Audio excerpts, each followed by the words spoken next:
Well, today we are on the conference hero, and we are going to talk from the perspective of a speaker getting hired, the speaker's perspective of going to a conference, getting hired, the setup, the background, the audio, the prep beforehand, the changing in times. And today my guest is Dr. Ashley Smith. She is a famous keynote speaker. She is very well known, and she is also a guru when it comes to anxiety. And I know that planning a conference can create a little bit of anxiety, and then in the middle of it, things come up, the sound goes, the AV goes, the challenges that come up. And so we'll talk a little bit about that too. So welcome, Dr. Ashley Smith. I'm glad you're here. Thanks for having me. That was quite the intro, Jim. I appreciate it. Well, great. Well, tell me about your conference going. It seems like speakers are asked to do keynotes or breakout sessions at a lot of conferences. They could be corporate, they could be Mhm. an association, they could be a plethora of different organizations where they're bringing everyone together. You have a powerful message and you're getting up to talk. So what I want the audience to know is a little bit about you. What's your signature keynote? What's your authority? What do you speak Mm. on? Well, I'm a psychologist by training and a giant nerd. So, what I talk about, the through line in all of the work that I do is understanding how our minds work and how that ends up holding us back. And so, my signature keynote is courageously confident, the visionary approach to bold living or leading. And it really is about the stories that our minds tell us, the way that they shape our reality, the way that anxiety shows up, and it all keeps us playing small. In the speaking that I do, I also share my own story. I have a vision impairment, so you can't tell in this context that I'm legally blind. I fake normal quite well, but my world looks very different than the average person's. And so I like to blend story with the science because I think when you have science with the soul, it makes it make sense. And that's Hmm. what I like to do is teach people this is how our minds work. Here's stories to help the points in the information stick, and then here's the strategy so that you can go live boldly, which to me means fear is not the deciding factor in your life, in your business. So chasing bigger goals, being more confident, doing bigger things than you thought was possible, how to be happy despite whatever your circumstance is, and how to connect better with people because our minds wreak havoc in our relationships and team dynamics and working with clients and customers. But all of it centers on how our minds work and work against us. Well, actually, I love the topic. I'm kind of one of those brain nerds too, so I Mm-hmm. love going deep into this stuff. I think there's a lot of need for that right now in every For kind of sure. organization. But let me ask you this, is there a specific event that, you get hired back for or that is kind of a sweet spot? Is it the Nurses Association, the dental hygienists, the manufacturers, is there a Yeah. genre? Seems to be women leaders. That's an Okay. audience that readily resonates with my message. And I love those events, right? There is something palpable in the air at women leadership events. So Yeah. love those, but other high responsibility professionals. So I do a lot of sales teams, insurance, tech, and education tend to be Mm. the industries that reach out the most often. Well, is there any industry that surprised you? It's like, I didn't think that they were going to ask me, and I had such a great experience there.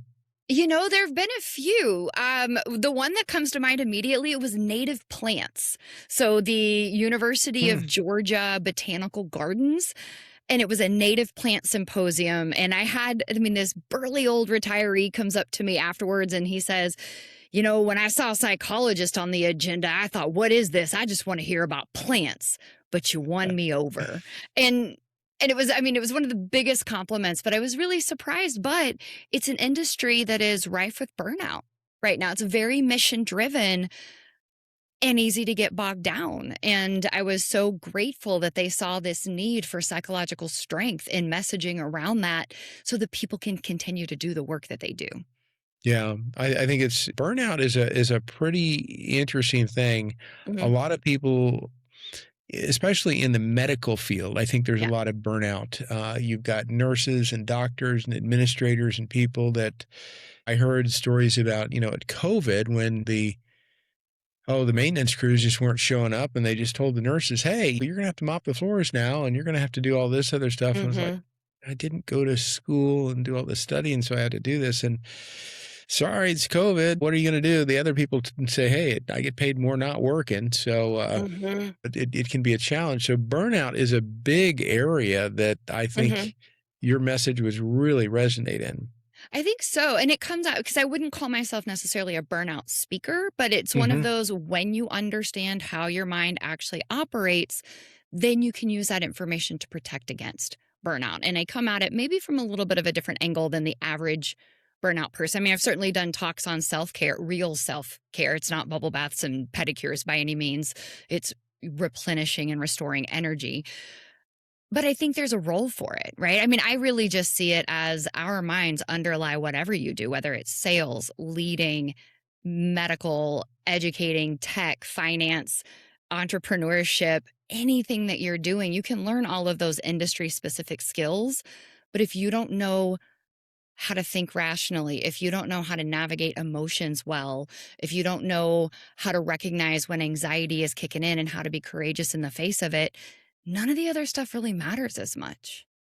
That's really good. That's really good. You sparked something that I'm thinking about in that handicapped of being visually impaired. Mhm. And you probably have a conversation with a meeting planner to explain this and say, hey, this is something that's very important. And they've probably gone through a checklist to make sure that you're taken care of. And then you get handed off to that someone who didn't get the memo. And Mhm. they'll say things like, oh, be careful not to walk too close to the end of the stage because, the lights are bright and you really can't see that edge. Mhm.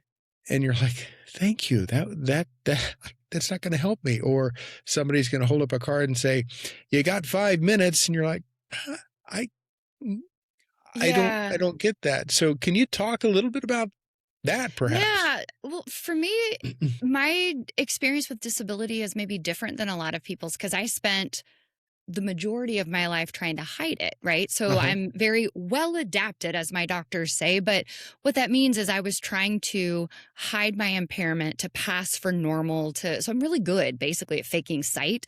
People are Yeah. really surprised to find out.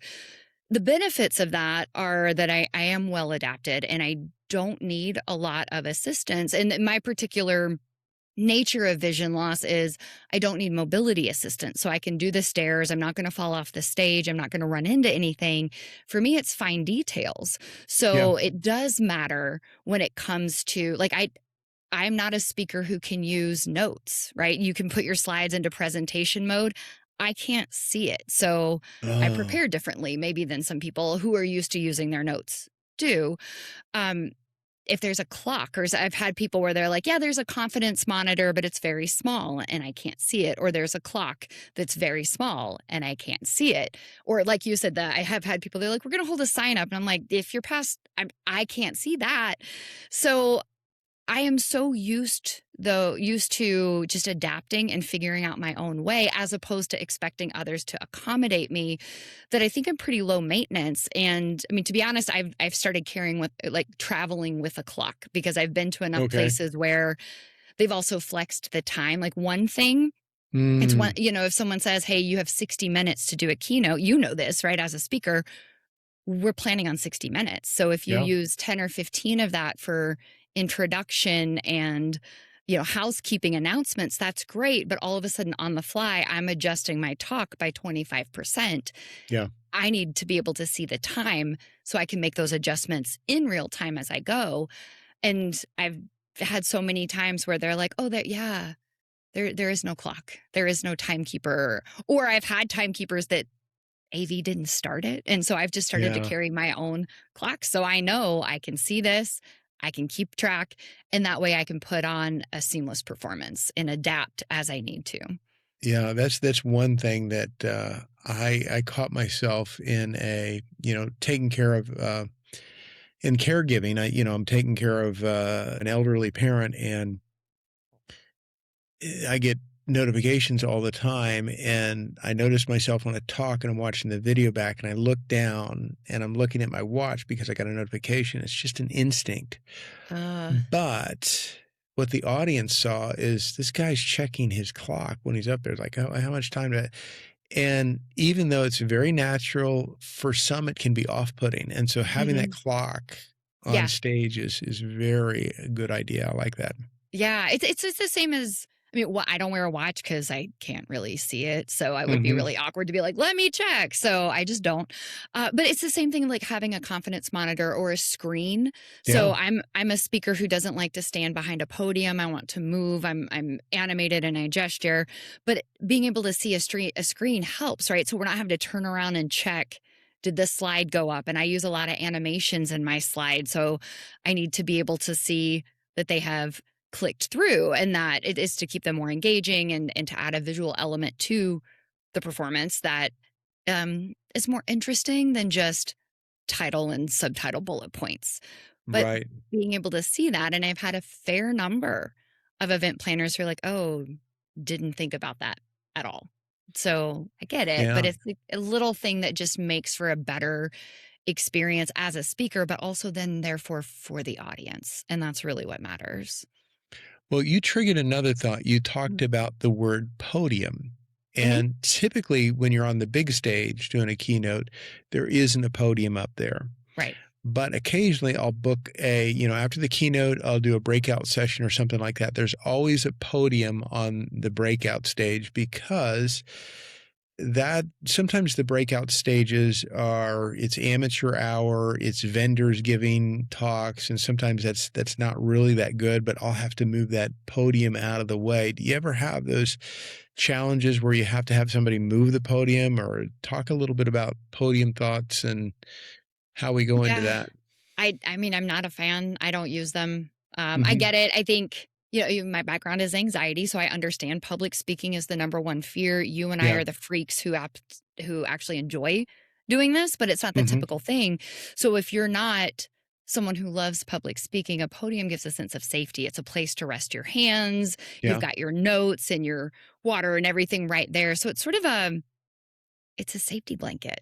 Yeah. I think, personally, and I would rather not have it there, so when I have my way, if there is a podium, I'm moving it generally without asking, I'm just moving it out of the way because I don't want but I have had where, the laptop is there's no confidence monitor to see slides, so then I've got it off to the side, but then turned and angled so I can glance at the Yeah. slides to make sure that we're still on track.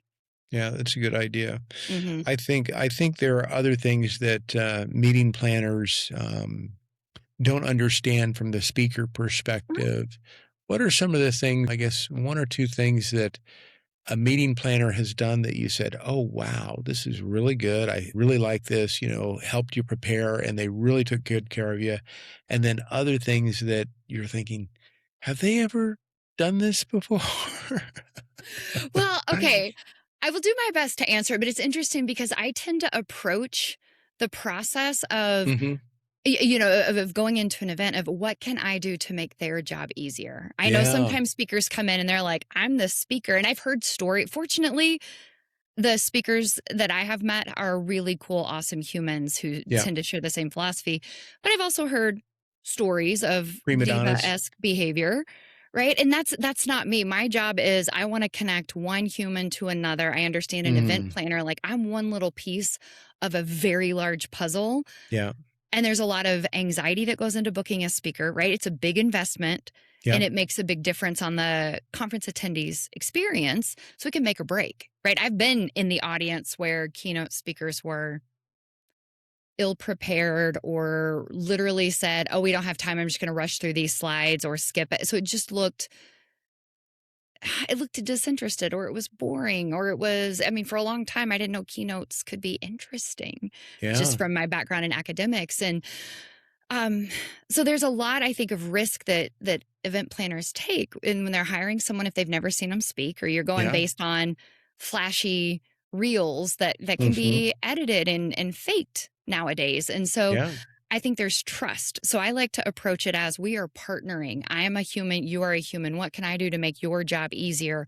I'm going to get you materials on Mhm. time. You're not going to have to like tell me what you need and I will get it to you. I've heard stories of, speakers needing to be tracked down for slides or Yep, yep. materials like that. But the event planners that I have really I've been fortunate, I think, even the ones where I'm Yep. like, "Oh, there were some things that I would do differently." They've It's been good partnerships, and I think that is because it is looking at that, like, we're both invested in helping you be successful.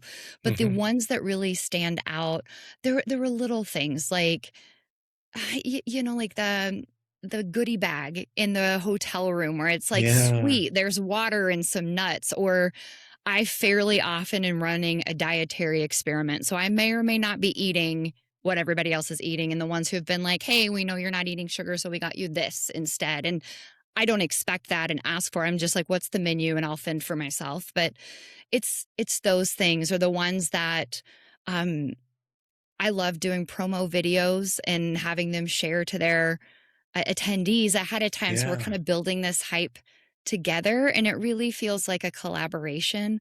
Those are the ones I love. And then afterwards, there's sort of a celebration, like high fives. That was awesome. And let's have a debrief meeting, 15 Yeah. minutes just to talk about, wow. Because when you do something, I think in our culture in general, we're like on to the next thing so fast that we don't stop and savor what we just accomplished. And so I love when event planners will do that with me of like, let's just take a minute. What went well? Of course, I want the feedback too of what to improve and who can you introduce me to who might also like my message. Like there's other reasons, but I think that shared sense of we did something that was really cool. And I think that it's the human element.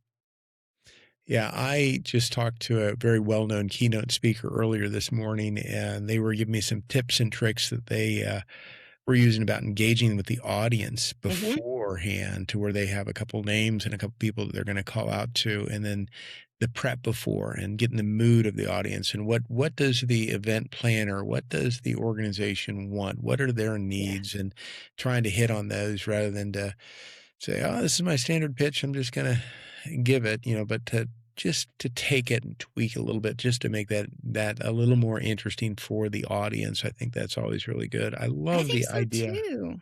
I love what you're saying about, partnering with them and helping them out because for a lot of them, it is new for them, putting Mhm. together a big event. Yeah, well, especially if they're more like associations or organizations where the planner changes every one to Mhm. 2 years, as opposed Yeah. to in a corporation where there might be a dedicated event planner who's doing that year after year. There's a learning curve that Mhm. goes with events. And um, yeah, so I think the more we can help out, the better. To your point, I want to go back to that idea. I love being able to have pre event meetings at a Mm. minimum, one to say, tell me who's in the room, tell me what their pain points are. Because it's one thing Yeah. to say, I talk about how our minds hold us back, or here's my signature speech, but I do want to customize it. And I want to make sure that it's not just what tactics is the audience leaving with, how do you want them to feel? Like, do Yeah. you want them to feel? I tend to shine on the inspired and fired up, right? That's how an audience is going to feel when I walk away. They're going to feel more capable of doing bigger things than they thought they could.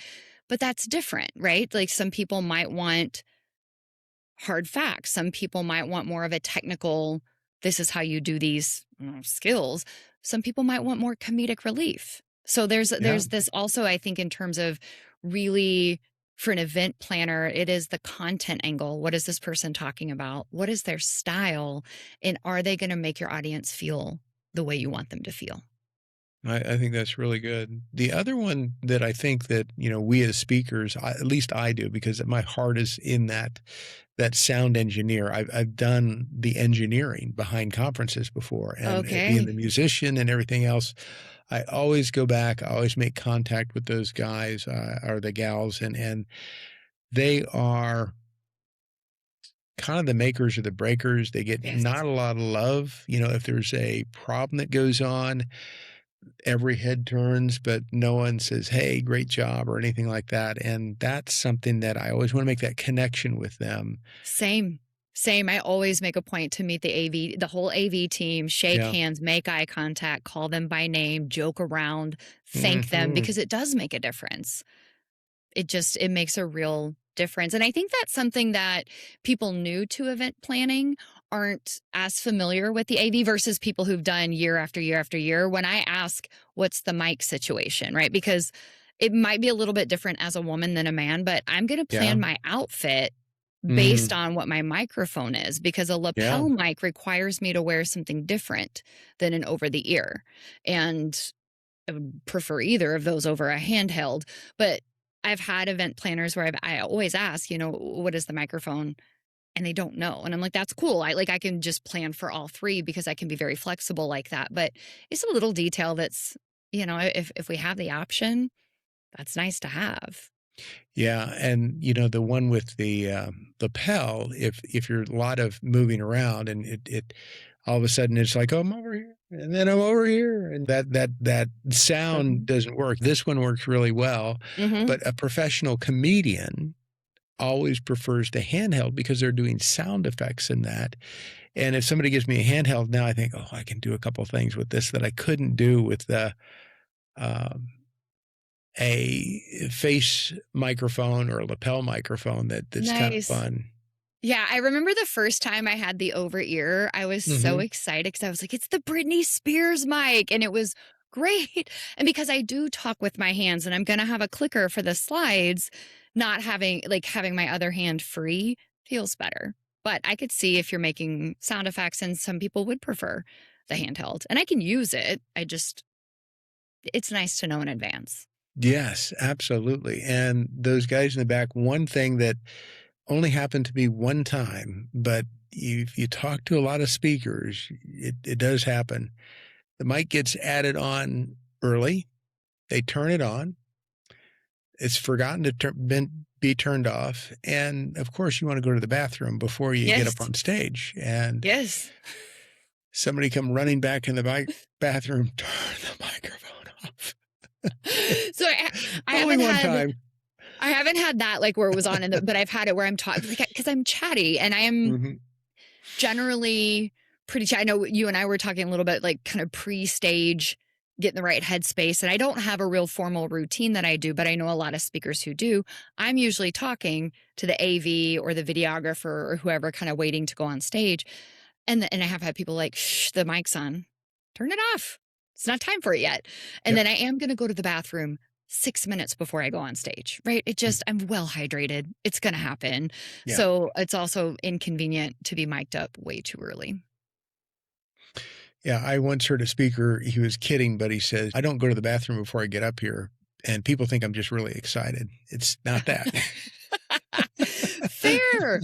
Like, no, you throw some adrenaline in, it's gonna make you have to go to the bathroom. It's just one of the physiological responses. Like, I'll pass. And at that point in the morning, I've had 3 cups of coffee and 25 ounces of water. So it's going to happen. Absolutely. Well, let's talk about one of the things that's a challenge for speakers is you're all set to go 9 in the morning. Somebody comes up to you and say, "Oh, somebody requested to be at the 9 o'clock. They were at the 2 o'clock. So we just switched you to the 2 o'clock." And I'm like, "What? What did you do?" Oh, I've never had that happen. Wow. Well, I mean, it was a, smaller event, but, I was a little dumbfounded because it threw off my whole rhythm.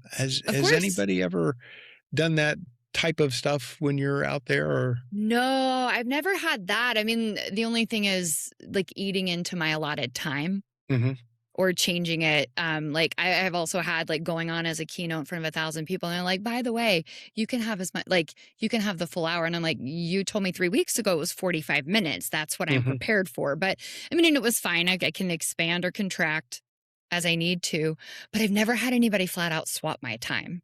mhm. Yeah, I don't think I'd love that. I really prefer the morning. I want to set the tone, get the energy high, the inspiration high, and then be done and spend the rest of the day interacting with attendees and just having fun. Yeah, I think if you're having a lot of speakers, Hmm. there's something about it's kind of like being a DJ with, Yeah, how are you going to control the mood of the event? So I've got this speaker and then this speaker, and how do I arrange them properly? yeah. It's something that you've got your motivational speakers, you've got your there's the meat, potatoes, and the dessert speakers. They're different types of Mhm. speakers.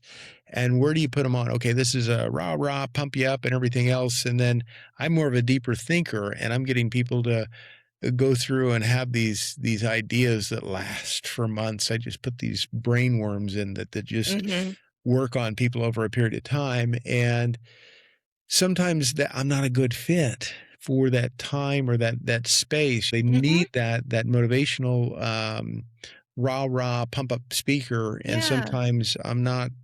I'm the scuba diver, the dive master. I'm getting people to go deep, think Yeah. a little bit differently, and then there's the mountain climbers. "Let's climb the mountain." I'm like, "Well, let's Well, look under the but it surface makes before we climb the mountain." sense. Yeah. And it's I remember when I was really getting into speaking, because I started as a speaker doing trainings for other mental health clinicians, right? So Yeah. more teaching. And as I started to move into Keynote and this kind of speaking, it was actually my business partner. She's a phenomenal speaker. And we started to talk about like the journey, right? Like the Yeah. arc that you want to take the audience on. So you want to hook their attention, you want to Mhm. raise it. I want to like my audience, they're going to go on a journey with me, right? Then we're going to dip Yeah. down. It's going to be emotional, but then we're going to bring it back up and end with like hope and inspiration and tactics. But I think that's the whole, we should apply that to the whole event as Yeah. well, right? Like to your Exactly. point of having the right, not just the right content, but the right energy or style to, Mhm. especially when we think about like who goes after lunch, Right. right? We need someone to raise the energy back up again, or you need something that's really deep in a highly engaging kind of way. So I think there's an art to that too that's going to come with experience and seeing how the audience responds and like feeling it in the room. There's so much in life we can't know until we experiment and gather our data and see what happens. And I think that happens with events. And if you're an organization that each year it's a different person in charge, it's hard to get there. So I would Yeah. do a lot of consulting and asking for inside scoop personally. That's good. I used to do 8-hour talks, and it was more on an accreditation program. This was very technical. It was fixed in institutional investors. These are people who manage a multi-billion-dollar portfolio and bond market and all of the stuff that went on in 2008 and everything. And how do you protect with risk? And I wrote that book, Public Fund Investing for Dummies. They said, could you rewrite our accreditation program? And I'd have to do 8 hours of Mhm. talking. And so I'd have to pace myself, but I'd have to pace the audience. So I would always tell them that the mind can only take what the bottom can absorb. And so there was a lot of breaks. I would never go longer than 45 minutes, have lots of breaks, because that brain has to Mhm. take a break. I can't just work it the entire time. I've got to get them refreshed. I've got to get them through that. And there's a whole cycle of going through that. Now, I was the same speaker for that entire time, Mhm. and I was very good at it. I got really good at it. Now, from a conference standpoint, you could have 4 or 5 speakers, but if you have one go too long without the breaks, then you don't have people catch up mentally. In fact, when I was being Yeah. coached as a speaker, they would talk a lot about dramatic pauses, which I'm doing right now, Mhm. because it takes the mind a minute to catch up. And I'm trying to dump all this information out there. And it's like, Jim, you changed from this thought to this thought. My mind is still catching up from that thought. You've got to put that in or layer that in so my brain can catch up and reset. And Yeah. having that cadence in the event, I think is really, really important. How would you advise a meeting planner or an organizer to think through that? I agree with what you're saying, right? I think we get saturated. People need to move. So frequent Mhm. breaks, I think, help. Um, I do some longer speaking as well. That's what I was thinking. Like fairly often we'll do a 90-minute, but then it's shifting back and forth. So that's 90 minutes button chair for the most part. I do Yeah. have an activity where people are up and moving, but it's shifting from listening to hands-on work. So Mhm. there's that activity shift to kind of break it up and keep attention Mhm. engaged. I've done some, I mean, I've done the 8-hour trainings, and I do them virtually as well. And so there Yeah. is like, I personally am very animated. I think I use the pauses, I use inflection in speech. And so it's really more performance than lecture, I guess. And I think part of that is designed to think about how people connect, how they remember information, how our brains process it. So, back to event planners, have breaks, have snacks, have drink, keep the coffee going well past breakfast. I think that those all help. Yeah. And getting really good speakers. I think that's a very important thing, getting really good speakers. And Mhm. we touched a little bit about the associations. Every year, an association's getting a new president-elect, and usually that person is in charge of the event this year. And so when we look at the state of Missouri or the state of Kansas, which we're in, you've got the Bankers Association, you've got the Manufacturers Association, you've got the nurses, you've got the dental hygienists, you've got all of these different associations. And every year they're going to have their big event. That new president-elect is now charge of the event, and they've never done this before. Now, they Mhm. might have a professional meeting planner that they've hired to conduct that event, but they're thinking about, I've got vendors, I've got attendants, I've got all this other stuff, and boy, on the speakers, that's so important because it's hit or miss. And Mhm. a lot of times people will go through and they'll say, "Oh yeah, this is a good speaker," but we all have different tastes, we all have different perceptions of what a Mhm. good speaker is and what a good speaker is not. What kind of advice would you give somebody planning an event on how to vet a speaker, how to look at a speaker, and how to know, even if they're the best speaker out there, whether they're a good fit at this time Mhm. in the history of the organization or at this time of the day or just for the event in general? My pause is, I mean, I have my thoughts, but I'm not Mhm. really sure how accurate they are. I've planned only a couple events in Okay. my career, and those were more academic conferences or mental health related conferences and smaller scale.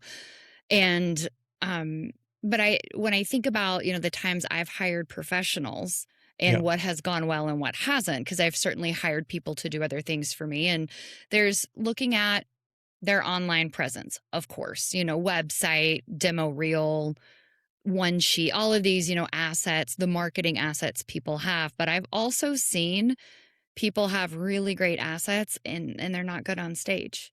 Yeah. I've seen that in other industries as well, right? People have beautiful looking websites and promotional materials and they can't deliver on what they promise. And I've had it vice versa, where people have had terrible assets and they were awesome. My accountants, when I first hired them, their website was awful, not Mhm. a reflection of the quality of their work. But Yeah. when it comes to a speaker, and especially because there are a lot of businesses marketing to the professional speaker, right? To get our marketing materials up there. So Yeah. certainly look at all of that. I would want an actual conversation. Like I would want to talk to people. So I get requests from, I'm sure you do too. Someone reaches out and just like, what's your fee? And my Mhm. response is usually like, let's have a conversation, because I think there's more to figuring out fit and who's the right person than just what is their quoted fee. Mhm. So, I mean, I can rule people in or out for sure, but I would want an actual conversation. How does this person feel? Do they feel like a real human? Do you feel like you could work with them? Do you like what they're saying? Are they asking about your audience and what you need? Or are they just, this is who I am and I'm awesome? That kind of thing. And then I would ask people who have hired them before. Yeah. Like, where have you spoken before? Can I talk to those event planners? Because I think hearing it from someone who's actually been in the room while I'm on stage, that's going to carry a lot more weight. Yeah. I It's more think work. also that speakers are growing constantly. There are Mhm. people who hone their craft and work on their craft. I'm a different speaker today than I was 5 years ago. Sure. I'm much better than I was 5 years ago. I've honed my skills. I've Mhm. added new things. I've continued to get better. So I think sometimes, looking at the timing and the relevance, I was talking to another speaker today and they said, "They're not hiring me for my quote unquote speech. They're hiring me for me." They don't care what I talk about. They're wanting me to be there. They just have this trust and this empathy that I'm that person that's Mhm. gonna connect with that audience, and I thought, "Wow, that's really, really good," Mhm. because a lot of times, speakers were like, "Oh, this is the perfect, we're trying to do all this other stuff," and there's the essence of who you are and what you're trying to get across, and that comes across on the stage as well. I think there's a lot to that. There are great speakers out there who make Mhm. a ton of money, and sometimes it's challenging because when you meet them for the first time, you're like, they're so polished. It's almost like an act that there's no depth to that person. But the other people you meet, and it's like, wow, there's real depth to this person. This person is really good. You have this connection with them, and there's a trust built there. Yeah, and I think it's interesting to bring up trust because I do think that's a huge part of it, and there's different ways to establish trust, right? Like, there are some people who are gonna fill an event simply based on who they are, right? Like the celebrity speakers or, folks who it doesn't really matter what they say, just the fact that they will be there. Sure. Well, Hmm. and they might be very guarded personally. And so they do have their public persona or their sort of Yeah. celebrity fix. Then they're the person I tend to be much more open book is the way I speak and the way I write. I share a lot of myself. So I'm more of this we're gonna connect and this is how it's gonna be. And then the content, of course. But I think there's different ways to build trust. And then there are people who maybe don't have the reputation, but have the right message. And so Hmm. that I think it gets a little harder because it's like taking a chance on someone who maybe isn't known and maybe they're again more guarded. And I think you can be private and still be phenomenal on the stage. I think sometimes it's a little bit easier if you're just like, this is the person, right? Do I feel connected? Do I feel trust? Do I want to partner with them for the event? Right. I think there's other things to consider too when you talk about price, Mhm. because a lot of times people are just price, price, price, price, price, price, price, price. That's all I care about. And I remember in my 20s, many moons ago, in the 90s, and I was selling insurance, and it was for small business owners, and it was all about health insurance benefits and everything else. And I had a guy that said, "Price, price, price. That's all I care about is price. I don't give me all the features. I just want price." I said, "Great. It's $25 a month." He said, "$25 a month?" He says, "Who's that with?" I said, "Well, it's Jim's Insurance." He says, "What's it cover?" I said, "Not much." Yeah. He's like, oh, coverage. You're interested in coverage. Oh, you're interested in something else. So it's kind of fun to have a little bit of talk with that price. I said, "Well, what's your total budget for all of your speakers, and how are you allocating it?" It's kind of like putting together a baseball team or a football team. You've got so much money you can move around, and you've got your quarterback who's going to get a little more than your center, or your Yeah. outfielder who might be a little less than your pitcher. So it's Yeah. thinking about That's those been things. it's something that's been interesting moving into this industry because as when I was in practice as a psychologist, I had my fees publicly posted. This is how much I Hmm. charge per hour. I don't take insurance. And part of that was to screen out people who weren't good fits. And there's different philosophies, right? There are other therapists and psychologists who are like, I don't publish my rates. I negotiate them on a case by case basis. And I Mm, was like, I'm too busy. I don't want to. And that was just kind of how it was then. But speaking, it seems like there's the same sort of mentality. Some people say, this is my fee. I don't go less. That's it. If you can't afford me, we don't even want to have a conversation. Seems like a lot of other people are like, this is my fee. And there's some wiggle room in how we make up that value, right? yep. That it doesn't necessarily have to be paid in dollars, or there's ways to get sponsors to cover it or things like that. And I think sometimes new event planners are either surprised by this being a profession that commands fees, uh, or they're not open to that and they hear the fee and then they're like, oh, that's out of our budget. And then won't, and then don't have a conversation about, hey, there's other ways to maybe make this work or other Right. avenues to augment the budget to fill in some gaps. I mean, I've heard of event planners who didn't know that you could get sponsors to cover the keynote fee. And like, and then once they're aware of that, it opens up all of these doors. So, Oh, yeah. yeah, there's a lot of learning, I think, and a lot of communication that can go into it. Yeah, I've been to several events where they've had professional, musicians, REO Speedwagon or, Matchbox 20 or, any of these are big organizations. Yeah. Those usually aren't paid for by the event holder. It's paid for by Bank of America or a big financial institution. They're picking up the tab.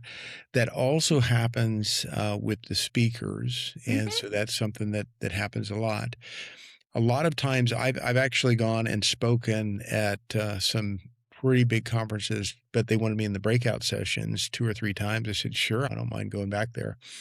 Packed out places. I was paid for by one of the sponsors or some of the people who are being there, and sometimes the breakout sessions are kind of fun because it's surprising. There's not a lot of expectation. Then you build up that you're a keynote speaker doing a breakout. And sometimes I'll position a breakout session with the keynote to just, okay, well, we can add this Mhm. breakout session as well. And that's something that I don't think a lot of event planners, especially the newer ones, think about these possibilities. Yeah. I love breakouts and workshops and things that are real hands-on and Hmm. interactive in that way.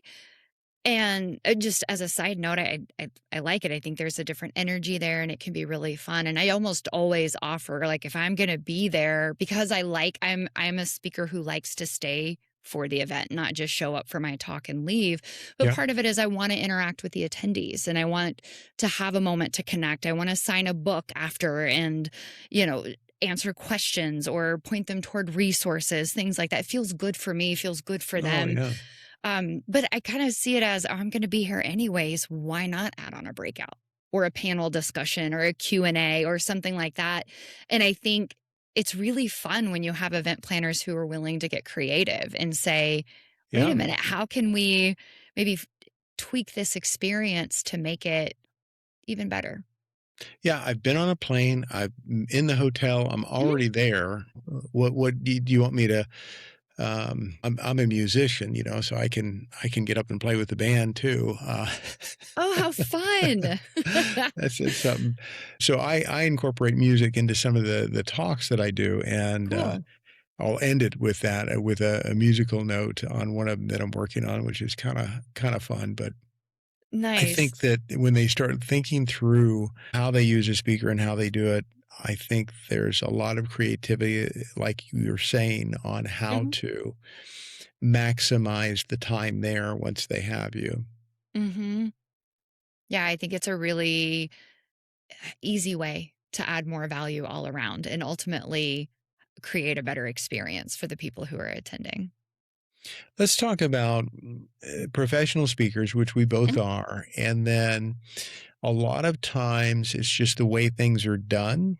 And a lot of these associations is a vendor wants to speak. A vendor wants to speak, and they get these vendors for free. Well, they're going to get up and give a free talk. And sometimes there are some pretty good speakers who are vendors, but most of the time it can get a little challenging because the event planner or the president elect is saying, we're trying to provide value. We don't want a sales pitch. This can't be all about your products and your things. I mean, there's a time and a place for that. We've got a booth for you over here. We've got all this other stuff. But the talk has to provide something of value. Is there any thought on talking to vendors about or talking to event planners on how they vet a speaker who might not have a reel, been in the speaking experience, and they're really rolling the dice? The speaker's free, but it's a vendor. They feel obligated to offer a breakout session to that. Yeah, this is just kind of coming at it not based on any experience, to be honest, but Mhm. more just from like a psychology place. I am lucky that I have not been at events that are um pay to speak, basically, Mhm. where the vendors are the main speakers, or if they have been, I haven't sat through an awkward sales pitch. So maybe I'm at different events. could be. But I think in general, clear communication is super helpful. So Yeah. anytime you're engaging in a collaboration with someone, setting expectations.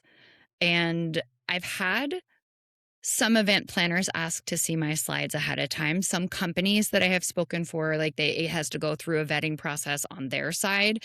And originally when I was asking, like, what are you doing? But now I understand, right? If you're rolling the dice, you want to make sure you want to see what I'm presenting, make sure I'm Yeah. not crossing any policies or compliance issues or sales. So that's fine. Like as a speaker, I don't mind.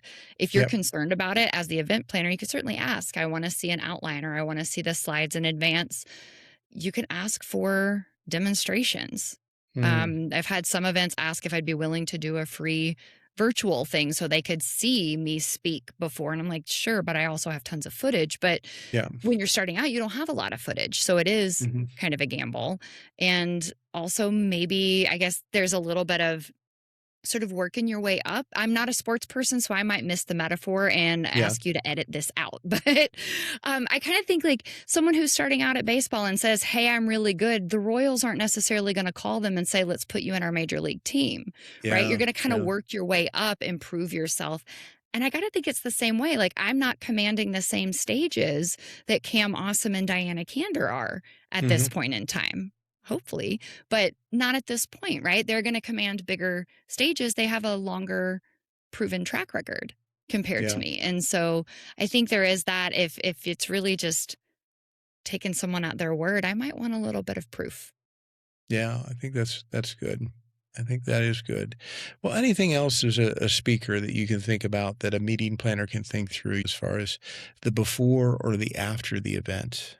Mm. It's I try and make it very easy for them. I'm like, I can get there. I don't need a limousine. I don't need first class. I don't need any No. of this stuff. I can get there just fine. Yeah. But boy, it's so nice if somebody says, "Hey, we're going to send a car for you." Oh my gosh, I that have is not had that just happen. It's it is been so nice. Uber all the way. So which is I take Uber in general since I don't drive, very familiar. Mhm. Um yeah, those little touches are, oh, that's not true. I did have a driver at one event that picked me up because the hotel was not at the venue. And so I did have a driver that picked me up. I had a driver that took me home. That was lovely. Also, I rode up front, which I don't think is a normal thing, but I was like, cool, can I ride up front? Let's chat. So there's that. That's I fun. think for an event planner, being really just, as I would advise any human, to be upfront with your expectations, to ask questions, and to Yeah. not be afraid to push. I think I would rather say, no, vendor, you can't have this slot, or you can have this, than worry about it all the time or deal with the fallout. If that's not what you want, if that is what you want, or it's part of what you negotiate, cool, then maybe you talk with them and help them be a better speaker. Get I them a love that. coach. I I don't know. love that. I love that. I think that's always everyone can always do better with Mhm. a coach with because we have blind spots, we can't see what we can't Yeah. see, and, my speaking coaches have just been wonderful. I've had them for the TEDx, and I've had them for that I've hired just to get to that next level, and I think that makes a big, big difference.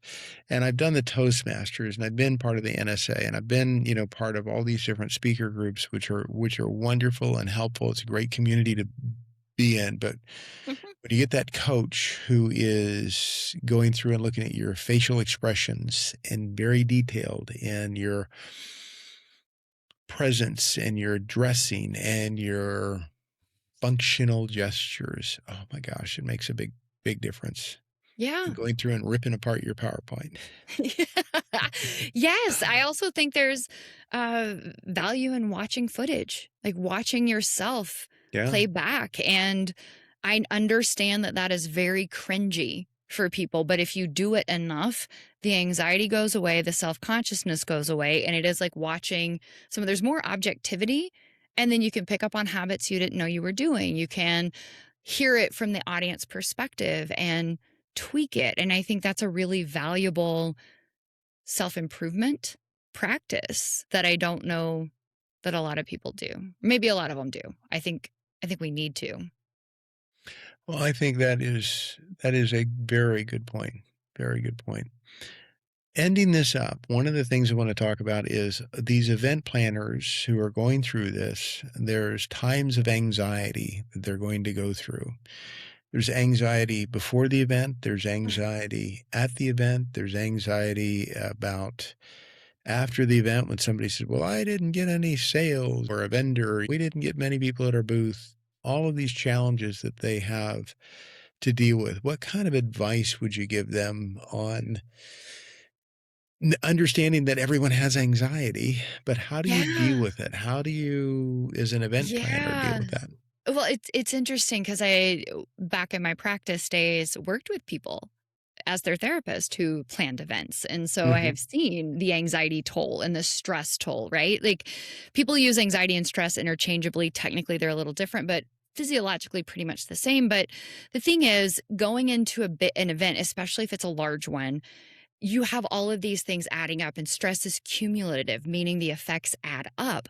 So heading into it, you're going to be super stressed. You're pulling long hours, you're juggling a lot of things. It's like hoping nothing goes wrong. It's sort of like a bride going into her wedding, which sounds like my nightmare, but people do this and enjoy it, but your stress load is going to be high. So I think knowing that and thinking about how you can start to, if you can, build in pockets of self-care. Can you protect your Mm. sleep? What is it that you need to do to unwind, to restore? Are you eating food? Are you hydrating? Some basics there.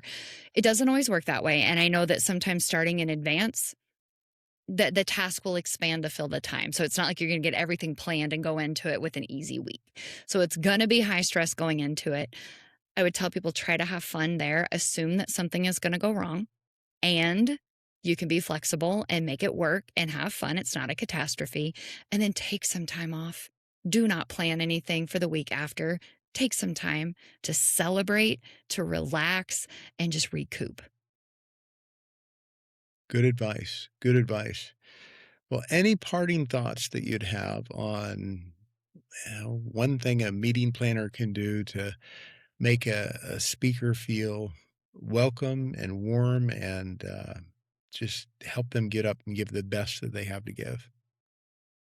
Yeah, I think it's I'm gonna come I'm trying to think of something new and different, but really, Jim, to me, it comes back to being a human. Be excited to see me. Yeah. Um, yeah. I like when I've had enough kind of interaction going into it that it feels natural to hug when we meet. Yeah. That's me, not everybody. And some people might hear that and cringe, but that's the kind I want it to feel collaborative. I want it to feel like they're excited that I'm there because I am certainly excited to be there. And we're both invested in the same thing, which is that each and every attendee has an amazing time. Absolutely. I think it's just the little things that they Hmm. do. Little Yeah. tiny things. Like I had somebody say, "Hey, I can see you're busy getting set up because I'll sometimes have musical equipment with me. Can I get you a cup of coffee? Can I get you a soda? Can I get you Diet Dr. Pepper or whatever?" I said, "That would be wonderful." It's just that little tiny thing that makes Mhm. all the difference in the world that helps me have a better engaging time with that audience. Yeah. I thought of something. It's a walk-up song. I love getting to have a walk-up song. It's fun. I Oh, have a yeah. low dance threshold. I like events that include some sort of dancing, right? I was at a Sherm event a couple months ago, and after they had a DJ with a dance floor, and it was so much fun. So having some music in between, I think is a really nice little touch. I love it. I love it. Well, Dr. Ashley Smith, it's been wonderful. I think it's been insightful. I think you are an excellent speaker. Thank I you. think people should hire you because it's a Thank you. very timely topic, and Yeah, you only work for what, $3 to $4 an hour or something like that? typically. So, Yeah, hey, you're generally. very reasonable. Yeah. No, I'm just kidding you. But, hire Dr. Ashley Smith Thank you. if, anybody, um, sees that she's a fit. Have that conversation first, and, we hope to see you next time on The Conference Hero. That's all for now. Mm, what happened there?